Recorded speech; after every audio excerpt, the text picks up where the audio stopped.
So what are we doing today? Well, I've been working on this mineral dispenser, I guess I should say. Our protein tub house, I guess. And this is what it looks like. It's all used lumber, so please don't be judgmental. Not only that, I'm not really a builder, but kind of like necessity dictated this.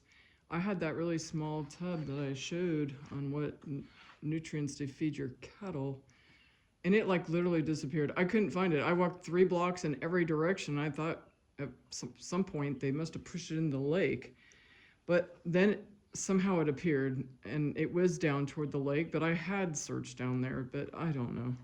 So anyway, I've decided to rebuild. I had one of these before, and what I had done, it was a little bit shorter, but a little bit longer, because I built chicken coops on both sides of it, because I figured if I was going to build something, why not get dual use out of it. Now this particular one, I didn't do the dual use idea, but what I did do is I wanted it to be very large and have a big capacity.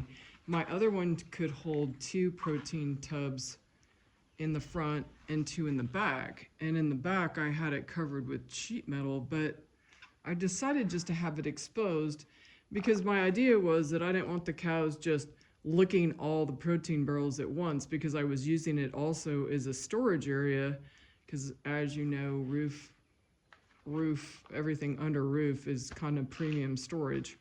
So I probably have loose mineral on one side, and then the protein lickums, I call them, on this side. And because inputs have just gotten ridiculous, I used to buy these for like $47, maybe $42 on sale, and I bought a teeny weeny one for like $52. So the costs are exorbitant, and I think that I can mix them up for less, and I have the buckets, so that's not really a problem. So what to point out on this mineral stand, I guess, is that I put everything on skids because I want to be able to tow it.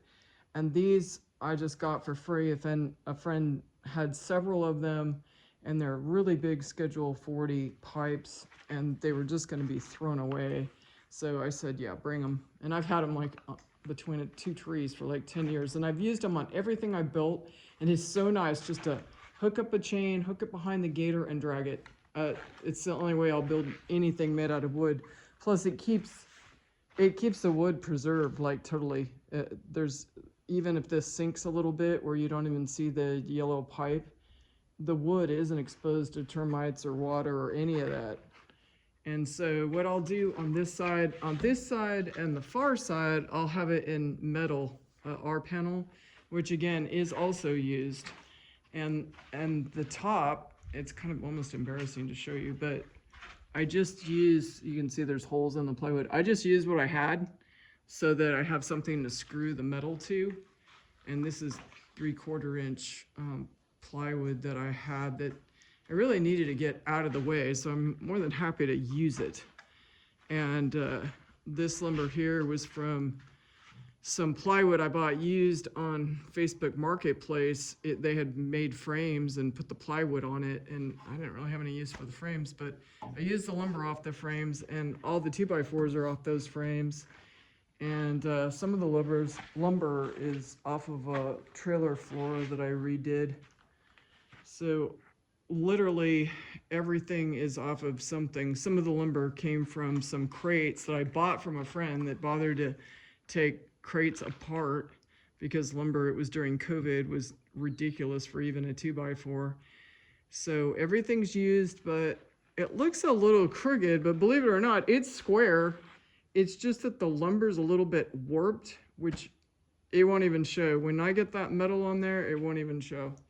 So I promised myself today I would finish the skids, and tomorrow I've actually measured out the roof, the tin on the roof and the sides.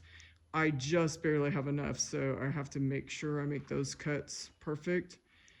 The warm weather, it's super hot, has been oppressive. So there's just like only so much I can do. Even just to get a tool from the other barn is just, you know, seems like laborious to do. But anyway, I know that works really well because I had it in my other protein stand when I was using it as that. I've since enclosed it and I put all the chicken feed and cat food in there, which keeps, you know, other animals out of it. So I have perfectly good dry storage. And these slats, I think I had made them prior out of 2x6s, but I had more of this. And I literally had a cow walk in on this just so it could get to the back buckets. I guess the front ones had been used up. And so I just decided it was going to go and, you know, pre-move it. And these boards, the only reason why they're scabbed together like that is I didn't have one long enough. But the cows will push on these enough, even if there's barrels behind them. And, you know, it's just easier to have a stop. And that's all those, that's all these 2x4s are doing, is stopping these buckets from rotating. And so, like I said, this time I'm gonna leave it open on both ends so that I'll have probably free minerals and salt block on that side and the protein tubs on this side. So anyway, that's what I've been up to. I know I haven't done a whole lot of videos because I haven't been really, in all honesty, doing that much other than working on a few projects because it's just been so darn hot. Anyway, have a good day. Bye.